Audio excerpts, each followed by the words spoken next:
when I invited us to this meditation group, it really just came very quickly that it was time to do a 10-minute practice that coaches and meditation guides could use easily, because lots of times people respond maybe with more comfort to the idea of a 5 or 10 minute meditation. Now, 5 minutes would be, I have to say, pretty impossible for me to lead.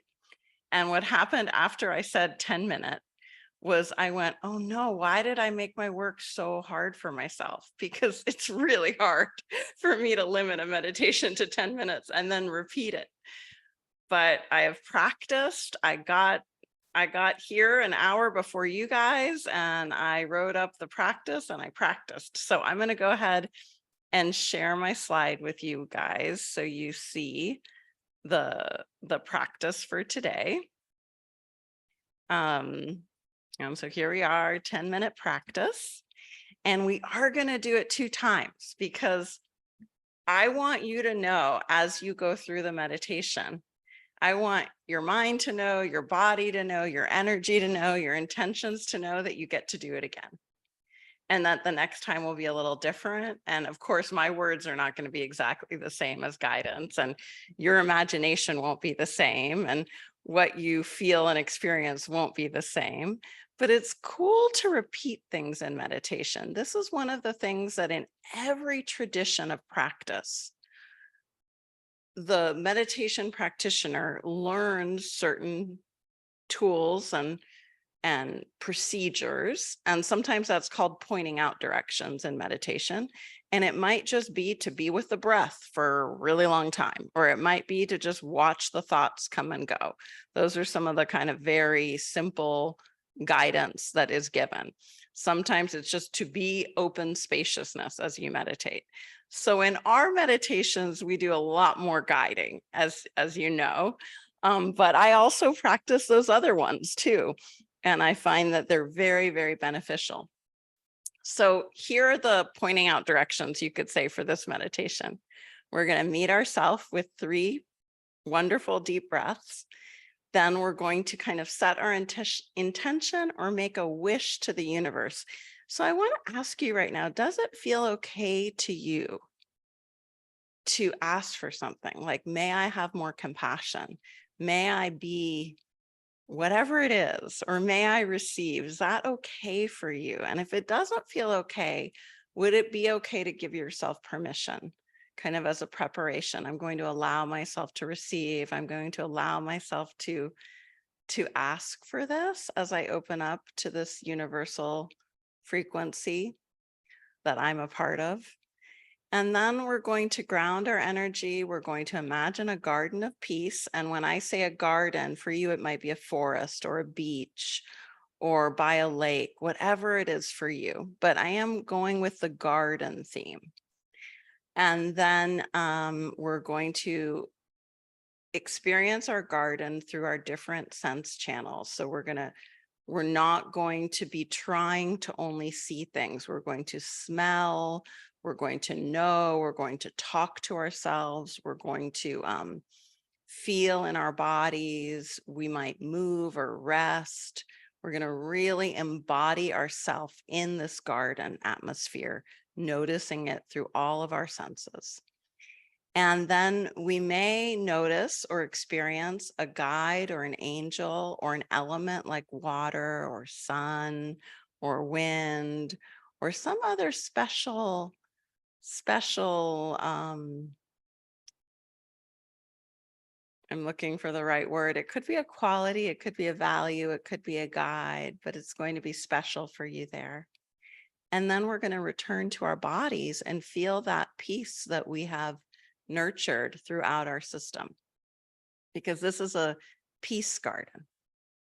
And then we're going to send those wishes to others so that they can share that peace. And the reason for peace today is it is 9/11. And I didn't realize that actually yesterday, but I realize it today. And I thought how appropriate to honor peace in the world today. So, okay. let's get going. So, welcome again if you just arrived. And please know that there is no right or wrong way to do this meditation. You're going to do it your way. And I'm going to actually set a timer so that I can stay to 10 minutes. I don't know, maybe I should have made some bets on that, but I think I can do it. All right, so let's just begin by taking our own 3 deep breaths as we meet ourselves. What does it feel like to inhale really fully and exhale completely? And as you inhale, just imagine that you're inhaling energy as well as air. And as you exhale, just let yourself completely release all the way. There may be an extra exhale at the end of your exhale. And one more deep breath in and just luxuriate in that breath. And then a full exhale, letting yourself relax even more with the exhale. And now we're going to set an intention or a wish to the universe. And what is that for you today? Is there a feeling you'd like to have more of, or a way you'd like to receive, a quality that you wish to embody? It might be a wish for healing or a wish for healthy power, to know yourself, to have insight about yourself, to serve others, and just honor whatever wishes and intentions come. They're coming from your mind, but they're also coming from a soul level knowing of what you need. And now we're just going to drop into the feet, feeling the toes, feeling the connection with the ground under you. If you're sitting in such a way that the feet aren't connecting to the ground, that's okay. Just feel into the feet. And then feel into your seat, the space where your bottom touches the ground or the chair or the bed. And send a beautiful cord of light from yourself down into the earth, just imagining this connection with earth. This is like a channel of safety and connectedness, security, stability. And Mother Earth just naturally is part of you, and you are part of Earth, and you connect and feel that support. And then going up the body, feeling your inner channel, your inside your belly, your solar plexus, up into your heart. And just imagining now as though your energy heart had some kind of gentle wings or petals of a flower that just gently open as you breathe and exhale, feeling that energy heart in the front body and in the back body. Just breathing and being with your energy heart. And then moving up into your ears and forehead and face, and out into the space all around you, as though there's just a beautiful protective bubble of light around you. And you can connect to the energy you that is in this spacious quality all around you and connected to the whole universe. So you're connecting with the entire universal field and feeling into the love of that connection, the unity. You're not alone. And here you are meditating in a circle of friends that extends all around the planet. So we can just feel our own connection with each other and our support and the way we support each other. And then feeling again into the heart and into the seat, knowing you're grounded. And let's begin to imagine a garden of peace. Imagine your garden of peace in your own way. There may be colors, textures, And you might notice the ground for a moment. You might feel the quality of the ground. Is it soft? Is it made of grass or wood chips, sand, stones? Is it a combination? And just allowing yourself to feel the garden, to sense the garden through hearing the garden. What kind of sounds are there in your garden of peace? Are there specific birds making beautiful calls to each other? Is there the sound of wind, the sound of water? And what's it like to just imagine for a moment that you can see the colors in the garden? Or to imagine for a moment that you can smell the scents of the garden that are carried on the breeze.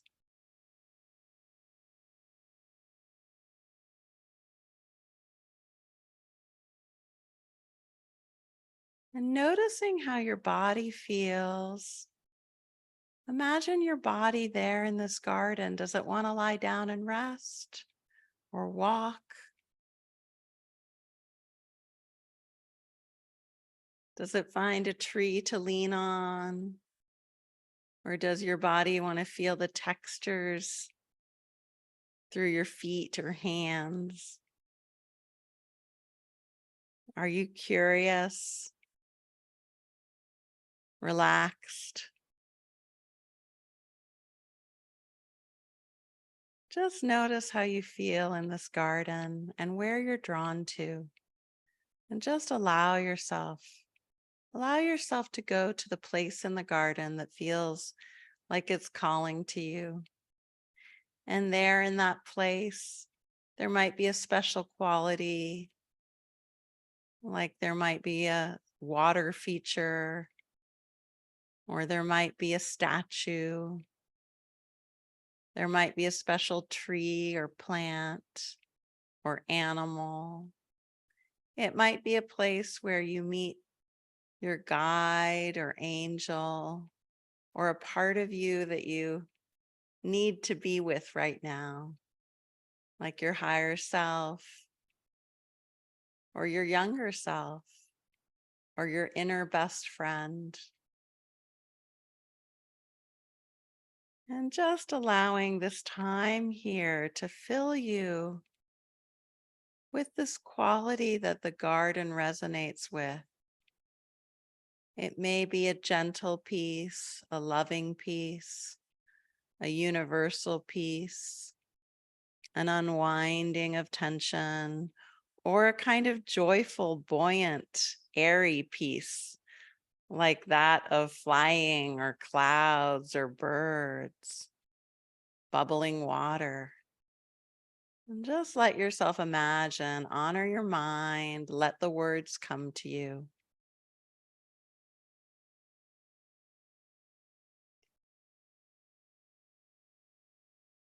And when you're ready, begin to notice your body again and how your body is right now.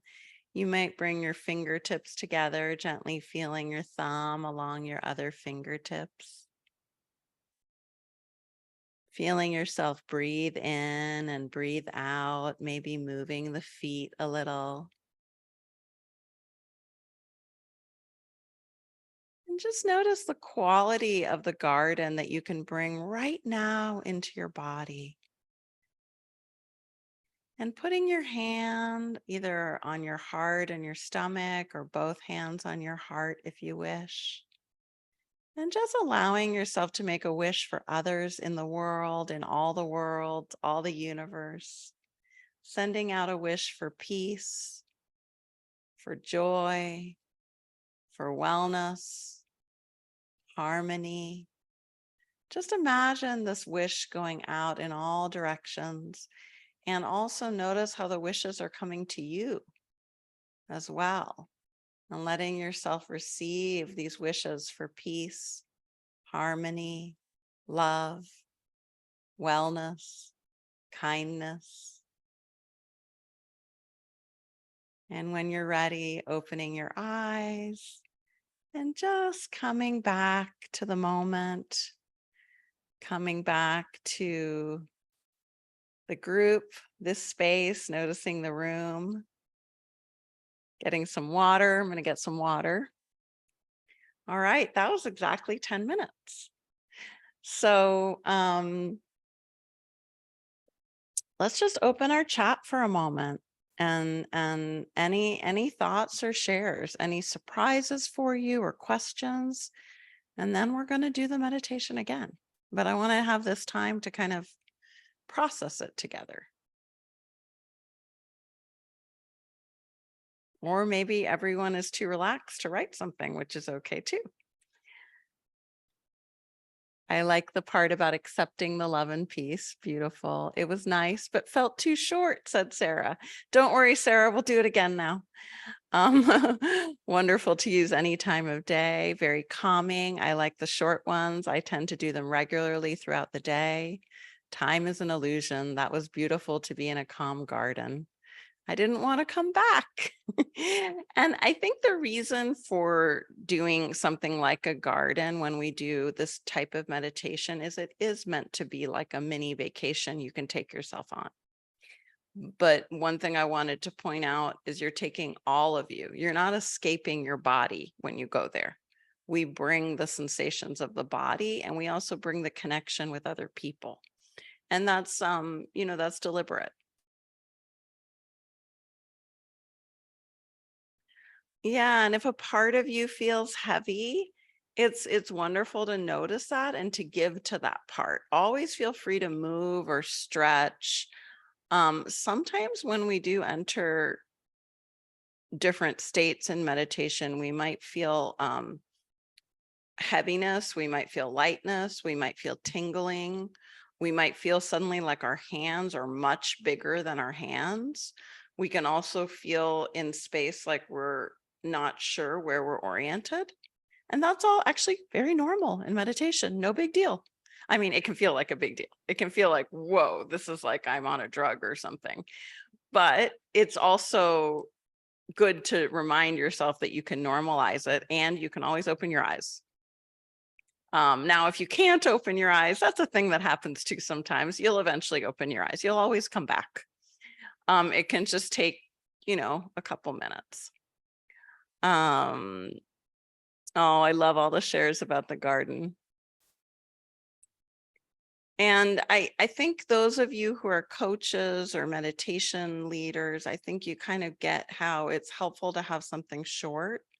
And that's also why I did this today, because so many coaches are in the community and I wanted you to have a practice you can share. So feel free at the end, we'll do it again now.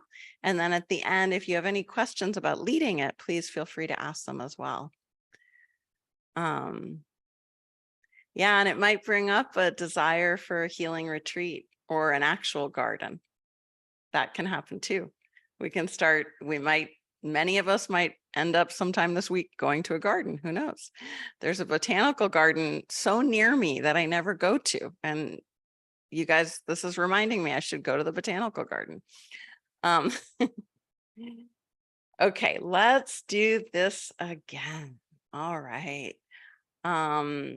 So I'm just going you guys, it's funny. I am literally setting my timer so that I can be within the 10 minutes, and I'm looking at the outline because that's what I have to do to do it this way. All right, here we go. So again, returning to that space of meditation, it's a little different this time, but we're going to follow the same steps, allowing for the mystery of a second time. So 3 deep breaths in your own way.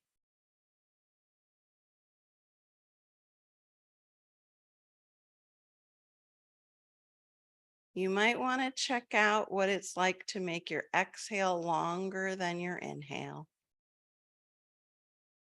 And you might want to check out what it's like to have a moment of pause after your exhale before you inhale.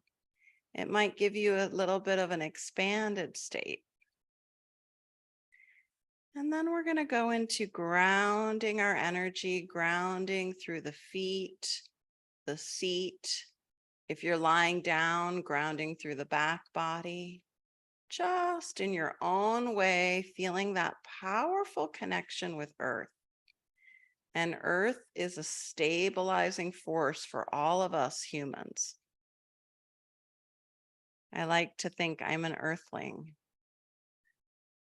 And Earth is in our body also as our physical self.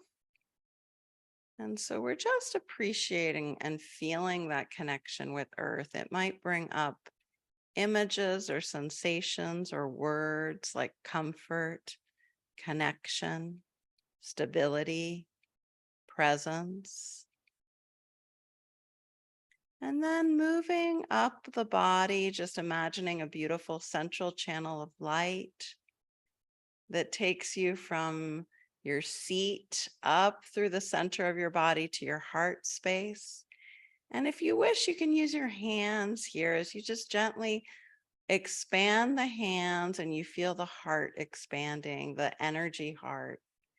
And allow any gentle movement that arises naturally from the core of your being as you connect with the front heart and the back heart. This might feel like a gentle opening and closing. And you can just breathe in your own way as you feel this spaciousness, this loving rhythm of the heart.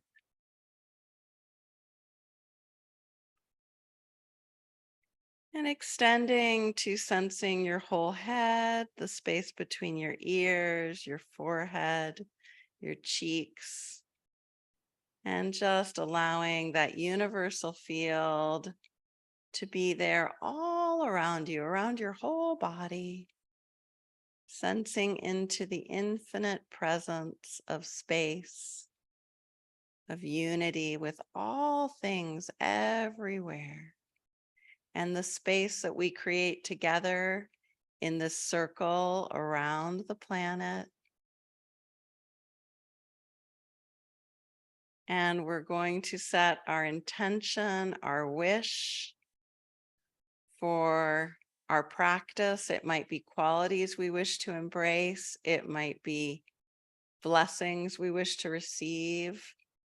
So just internally, as you connect with the universal field, you might say, may I, or can I embody? I wish to feel, whatever is right for you today. And allowing that intention and that wish for yourself to be here as a friend and a support system. Just begin to imagine the garden of peace that you wish to visit. It might be the same garden or a new garden. And notice where you want to explore first. Is it up high or low, at eye level? Do you notice animals? Is there a quality to the atmosphere? A type of weather? Does the air have a certain quality? The light? And give yourself permission to sense your peace garden in your own way, whether that's hearing, seeing, knowing it, feeling it, experiencing your body there, the textures, the colors, the sounds. In your own way, it can be through words, like you're telling yourself a story. And you continue to breathe and just continuing to relax and open a little more in the safety of the peace garden. And you might notice you're drawn to a certain place in the garden. There may be a special tree there or a water feature. And in this place, you might notice that a guide or angel, animal helper, or even a value or emotion is there to help you. And just notice, does it show you something? Does it show you something about the garden? Does it speak or does it just give in its presence? Like the magic of finding a wild animal near us. That magical moment when we connect with the presence of something that's not expected.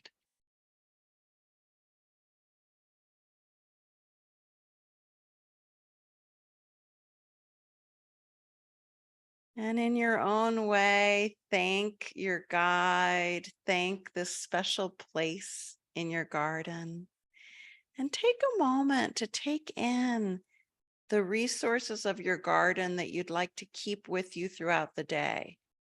It could be one particular flower or color, one moment maybe of seeing a little animal scurry by or feeling a presence that is just wonderful to feel.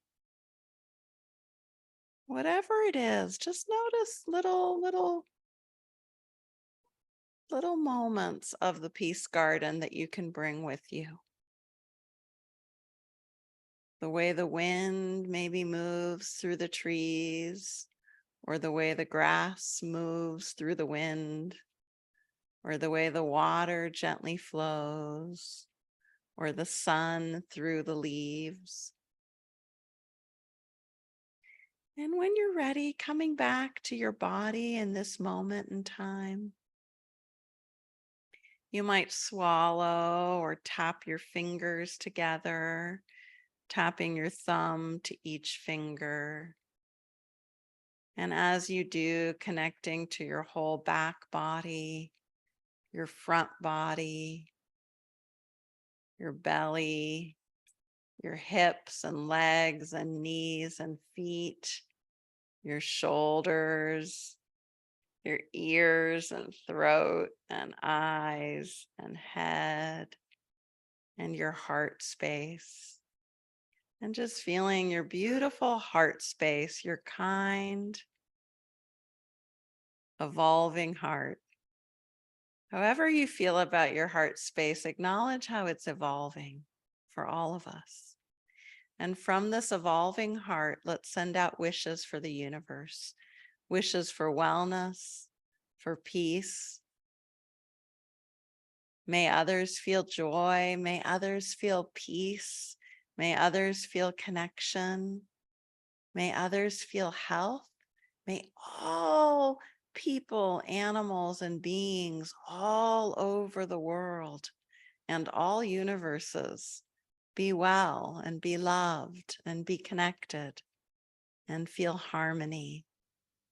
And just feel those wishes coming back to you from others and letting yourself receive those wishes into your body, into your evolving heart, into your fingertips and toes and the tip of your nose and the tip of your ears.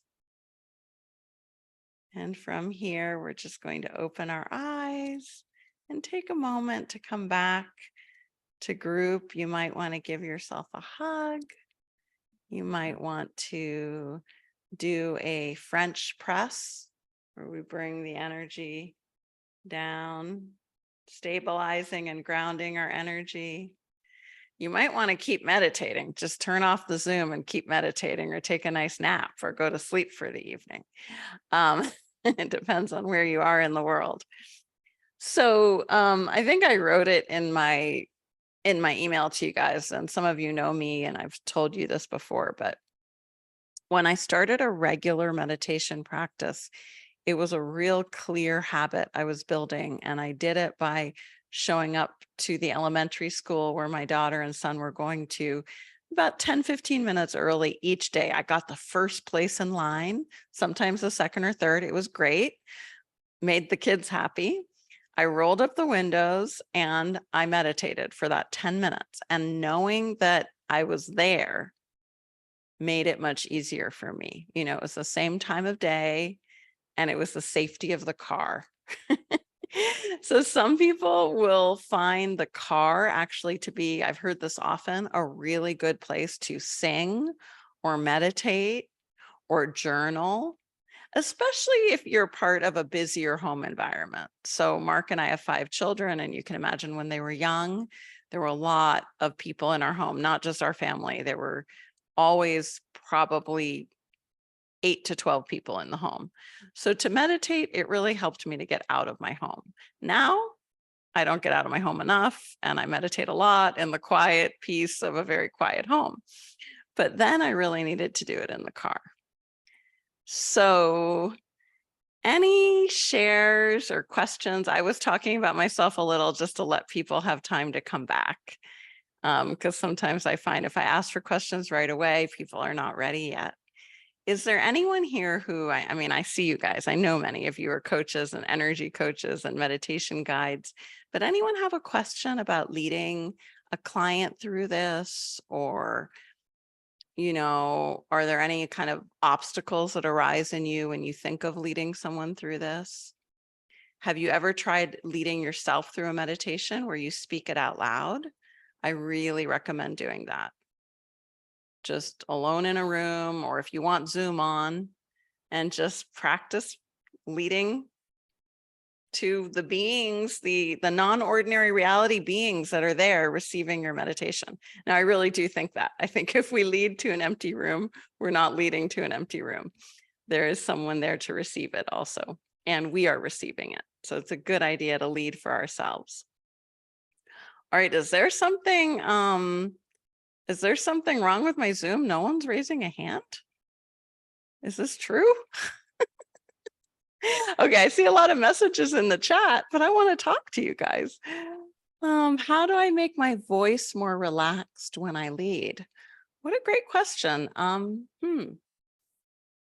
Group, please, any suggestions that you can offer? Because I'm trying. That's such a good question. It's got me a little stumped. I think one of the things is to slow down when we talk and to give space between words. It's okay to be you, though. If you listen to a lot of different meditation teachers, they have all different kinds of voices. Some keep their eyes wide open and they just speak the instructions. Your particular style will benefit the people that are drawn to you. And I really believe that.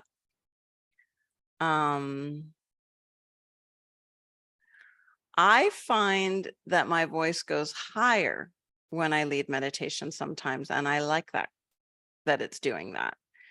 But for me, it's not about the performance. It's not a performance. It's about connecting with something deeper and letting that kind of be the voice and the guidance. And I think that's why I got a really sweet email from someone over the weekend that said they felt that I was so joyful when I was leading meditation. And it's true. It's kind of the most joyful I am. I'm not joyful like that all the time. I'm really much more joyful when I'm leading meditation. And I think it's because of that connection with whatever it is that is allowing the meditation to kind of flow through. And so whether the voice goes low or high, if it's relaxing, if it speeds up, if it's kind of goes up like a question or kind of meanders, that's okay, because it's about the connection and that flow. So that's what I would be aiming at having more is that it's a bit of an altered state, you could say. And that's the way I teach meditation teachers, which is different. You know, I want people to be meditating as they lead, if possible. And that's just my style.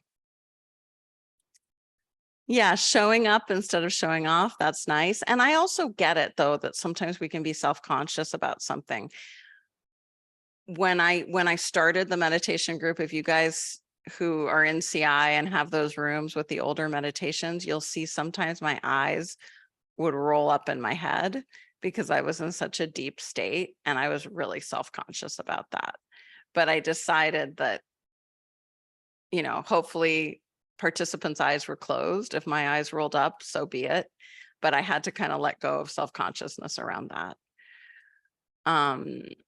Yes, and beautiful point Bella made. I always meditate before I lead a meditation, so I'm relaxed and not nervous. Me too. It's a really good idea. Humming before leading the meditation, another good idea. Yeah, having your own practice before you lead meditation's always wise, whether it's like toning, saying a prayer internally, always grounding your energy. I set pillars in the room, in every corner of the room, a pillar of light with a quality to help guide and absorb energy and recycle energy. So it's like a practice I do every time I touch into my heart space and say a prayer. I ask for the Buddha of compassion to assist. Okay. Oh, and Lavana has her hand up. Wonderful. Hi, Lavana. Hi, Magdalene. Thank you. It was wonderful. Absolutely. I have a question. I'm just curious. I understand the part that we ground ourselves, and my question is, why garden? Oh, that was just one idea. Let's think of other ideas it could be. No, because I see that in the meditation we use it a lot. Is there an intention? I mean, something behind it that we choose garden? So one of the grounding is reasons fine. I'll tell you my thoughts around it. Yes. Most people have some idea of a garden that is peaceful. I'm looking for what is going to be the least triggering. So if I said we're going to be on a beach, some people might not like the beach. If I said we're going to be in a forest, some people might find the forest spooky or scary. Okay. If I said we're going to be by a waterfall, some people might find it purifying and wonderful and invigorating, and some terrifying. They think of falling down the waterfall. So a garden is pretty safe. It's nature, but it's contained. It's made to be beautiful and have beautiful scents. It's not. So what I was not thinking of was like the Garden of Eden. I was not thinking of that garden. Okay. Does that help you to kind of? Yes. Yeah. Okay. Okay. So the question is it's to collect resources, or this is the intention? Yes, from an activation method coaching place, one of the things that's happening is we are collecting resources there that are empowering, emotionally regulating, that like in a future session, if we use this meditation with a client, the client can also talk to us as we lead them. So you can lead a meditation with a client where they're sharing what they're experiencing. Or afterwards they can tell you what they experienced, and then you know what their resources are. So for them, it was a hummingbird, and it was yellow, orange, red leaves on the trees. And they were surprised because they could really see things. Then you know, oh, they're very visual. So in that way, you're building resources. It might also be that if you're teaching someone to do this in a group environment, you give them the suggestion at the end, you know, if you'd like, now you can write down some of your favorite parts of your garden and know that you can just take a minute to think of that again and feel that in your heart or in your body. Mm-hmm. So that is one part of it. The bigger reason for meditation, I think, is so that, you know, the resource collection is part of our method of coaching, and it's valid, and it's in other methods as well. But when it comes to meditation, we are teaching ourselves to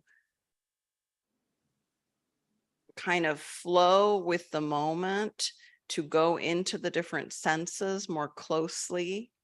We're dropping out of time, you could say, and we're dropping in, whether it's to the body or the imagination. So we're really developing those skills, and it leads in normal life, it leads to more presence, less reactivity, um, more connection with other people, more appreciation of beauty. The world becomes more vivid. Mhm. So it has a lot of benefits, and we have an easier time calming ourselves down and reassuring ourselves. Thank you. Okay, great questions, Lavana. Thank you. Okay, and Maria. Anna Maria, sorry. Hi. Magali, let me see. Anyway, I'm here in my car. So Wonderful. I'm on my way to have a root canal done. So Oh boy. Okay. I hope the piece extends into the root canal. yeah. So just to say thank you. And then I had a question regarding meditating with a background of sound. How Mhm. does it work and does it help? Is it distracting? I think, some people love it and they should use the sound. Sometimes I meditate with just a recording of oming there, just the om there. Some people like to do a meditation where you follow the music. So the meditation object becomes the sound. So also if you're by natural sound, you can meditate on that natural sound, like the running water or the sound of the birds. So there's lots of different ways to do it with sound, or you can make your own sounds and meditate with that vibration of your own sounds. Okay. Do you open practice with sound or not really? Or is it? I do once a week. I go to a healing session with a wonderful healer, and he plays that Om music. So he's gotten me used to it. Okay. I never did that before, but being in his presence, and that has been lovely. I've tried everything. So I've definitely tried quite a few sound journeys, and I have my own singing bowls I use sometimes. It's Mhm, just for me, my natural way is more just in silence, no guidance, just my object of meditation is usually my body. mhm. Okay. Yeah. All right. Thank you. Yeah, thank you. And good luck. We will all be sending you lots of good energy for your procedure. Thank you. Okay. Thank you. Bye. Absolutely. And Sherry, hi. Hello. Okay, so my question is, do you ever allow people to choose their own space instead of guiding them into the garden or the beach or the forest? Absolutely. Yes. So in the higher self meditation or the resources in nature meditation that I do, it's very much the person choosing their own location. And I'll often say like a wonderful place in nature. Right? Because I Um, remember years ago being guided on a beach and then being told to climb up a ladder to go up a tree. And I'm like, I'm staying on the beach. And I just hung back. So afterwards, when the group's discussing where they went, I'm like, I hung on the sand. And it's like, you're not supposed to. You get this lecture from people. You were supposed to follow. It's like, you know what? I'm not that person. I agree. I think that it's really important to trust everyone's own inner wisdom on where they want to be in their imagination. And so another way we do it in the higher self journey, and maybe I'll do that one soon, is instead of saying where we're going, like instead of having a ladder to a tree and all that specific, instead we'll say, now let's go to the next level of the place in nature. This might be going down or going up. There might be a beautiful path that takes you there. It might be the same place, but it changes in a new way. And so, but they're going into that next level of experience for them, but with all of that freedom of choice. Love it. Yeah, because Yeah. like you, I do transcendental meditation twice a day. So it's all quiet. So, Yeah. so every now and then going into these things is wonderful too. Thank you. Yeah. Thank you. And And like sometimes I struggle to meditate like anyone. And so when I'm struggling more to meditate, I do have like my go-to people that I listen to them, and some of them always do 1 hour meditations, and it's lovely sometimes. And sometimes they say things that I wouldn't say in a guidance. And I'm like, okay, just, handle it, Magali, give yourself your own instructions. And so there's always a little bit of that push and pull, right? When someone's leading us with their words, and it's good to just be able to let the guidance almost fall away once you enter your meditative state. Just trust yourself to be there. And you can, if you can, move your hand to stop the recording, or you can just let it be background music, really, and you're in your own journey. Okay. iPhone 9, I don't know who you are. I'm going to go to Joan and then iPhone 9. Hi, Joan. This was so powerful, Magali, as always. And there's part of it is so personal that I really can't share it, but I wanted to share about the place. An interesting thing that happened for me is the place that I went to was a forest, an incredible forest, sitting on a top rock in the middle of a canyon, a stream running down. We were panning for gold in a placer. My stepdad had a right to pan gold in this beautiful, beautiful spot. And we would go there every day when I was visiting. I was reconnecting with my birth mother and her husband, and it was the first time I'd met him. So there's a lot of connection there, but I won't go into all of that detail. This place it's a forest and great big boulders in the middle of the water. And that's where I was sitting when this incredible experience happened to me years ago. And I went back to that spot, and as much as I wanted to go to a garden, and I'd been in a beautiful garden recently and was trying to put myself in that garden. No. I needed to be in this canyon. Good. And phenomenal experience. And then when we went through it the second time, and you said we can move, I tried to move to a different place. I have a beach place that's very special to me. No, that wasn't right. Not enough color there. And then I tried that garden again, someone who had replicated Monet's garden, and we were painting there. And so I tried to put myself in that spot, and it would not happen. I had to go back to the canyon. I had to go back to sitting on the top of the rock. I had to soak my feet in the cool water. And just phenomenal things happened. But it was, I thought I should be sharing that this drawing to this particular spot, no matter how I tried to move to a garden, I was to be in this forest, in this canyon, with the sun coming down the canyon. And it was just absolutely spectacular. I love that. I'm so glad you went back. That's exactly, I think the right move. I love it. Thank you, Joan. And you got a compliment on your beautiful painting.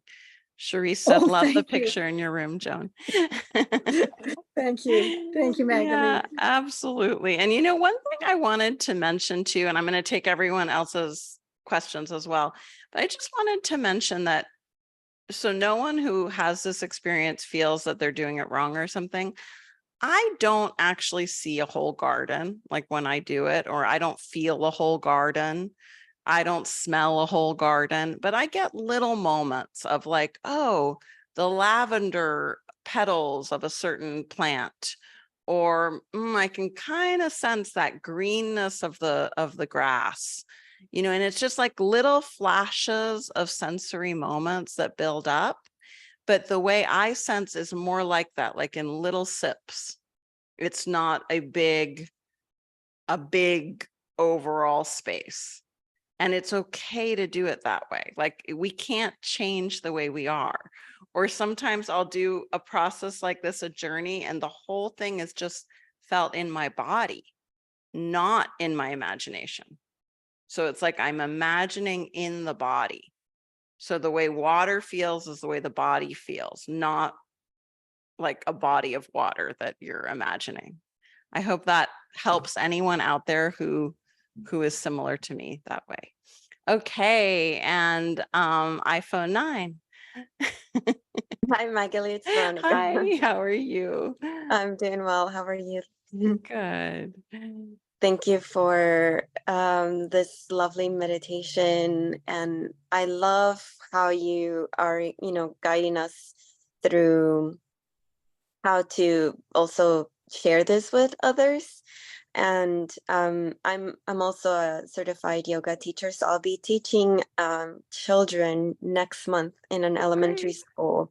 Yeah. 5-minute meditation. So when you said that 10 minutes is hard for you to do, I was like, oh my goodness, how am I gonna do a 5-minute meditation for these children? So do you have any I tips? do. I do. I used to teach meditation. Well, I used to teach yoga and meditation to children at the YMCA every week. Mm, So I taught a lot, hundreds of children, a lot of these things. And what I think is so great is that because children love to imagine, if you even just say, imagine you're a flower. And I don't know if you want them to move at all, but you're soaking up the sunshine and someone comes and waters you and then you start to grow mhm. and your flower is coming out of the ground, make it active and fun for them. Beautiful. And because love they'll that. go there very quickly to whatever so just keep the images and the suggestions safe, nothing scary. Yeah, yeah. And that's how I would go with the children. Also feeling their breath. If they're lying down, you can have them put a stuffed animal or something on their belly. And so when they take a deep breath in, they see it move. You can, so much fun. What a Yeah. lucky school to have you do this. I know, right? It's so cool. And I've never done this for children, and it's gonna be like just 5 minutes. I'm gonna go to different rooms. I just have 5 minutes to guide them through a meditation. So You might tell the we'll see teachers how though this that it's goes. going to take a couple minutes for them to settle in and a couple minutes at the end. Yeah. Yeah. Yeah, I hope you're not like supposed to be in the next room within 5 minutes. Yeah. But yeah, that'll be great. Oh, Thank you, okay. Maggie. Good luck. I'll be thinking of you. What day is it that you're doing that? I started October, sometime in October. In Don't- October. Okay, so Yeah. it's not tomorrow or something. Okay. All right. Thank you for sharing. That's beautiful. Oh, I Thank wish you. every school had meditation taught in every room. Yeah. Yeah. Okay, Melanie. Hi. Hi, everyone. Hi, Magali. Hi. So my question, I'm probably overthinking this, but if I were to use this kind of meditation before a coaching session with a client, would it be one option to maybe set an intention for whatever, like, I guess the expected outcome, like they want, like if it's creating a certain emotion or kind of to align with their goal? Or are we using this meditation for them to like take a break from that and kind of like take them away from that heavy thinking? So just That's that. a great question. I would maybe ask them in the beginning of that so they, and I don't know if anyone caught it. The second time I did it, I forgot the intention setting. I did it out of order. I made a mistake. Then I remembered. So, I mean, you can also drop any parts of this. You don't have to do all the parts. Mhm. But I would maybe just ask them just for a moment to make a wish for themselves. And I think that's very healing, whatever it is. And you can suggest like, this might be to feel a certain way. This Mhm. might be to have the healthy power to take an action you want to take, Mhm. whatever it is. Mhm. And you can say to them, and I'm setting an intention right now to be of help to you. And Mhm. for us to create an energy that's really helpful in this coaching environment, like you can share with them that you're also setting an intention for them. Oh, perfect. Thank you so much. Yeah, absolutely. And then it can be used in different ways. It can be used to kind of set the tone for a session, especially with clients who seem to get more nervous or sort of untethered as the coaching goes on. If working with a couple, often there will be a lot of argument. And so I have to do a lot of like, okay, let's just do a 1 breath meditation. Just Mhm. take a deep breath, find your center. Let's, sometimes with couples, it's like, let's take out a timer and each take turns or whatever it is, because so much emotion is showing up. Mm, If you do this first, I was also thinking of doing a version of this for couples where it's like their love garden. mm, And we put in qualities in the love garden of the relationship they're building and the relationship skills. And that might really help set the tone for relationship coaching. But it can also be just a tool you teach them if during their normal life, they have moments of higher stress, dysregulation, they feel that they disassociate or that they get panicked or that they get a lot of brain fog and can't do anything.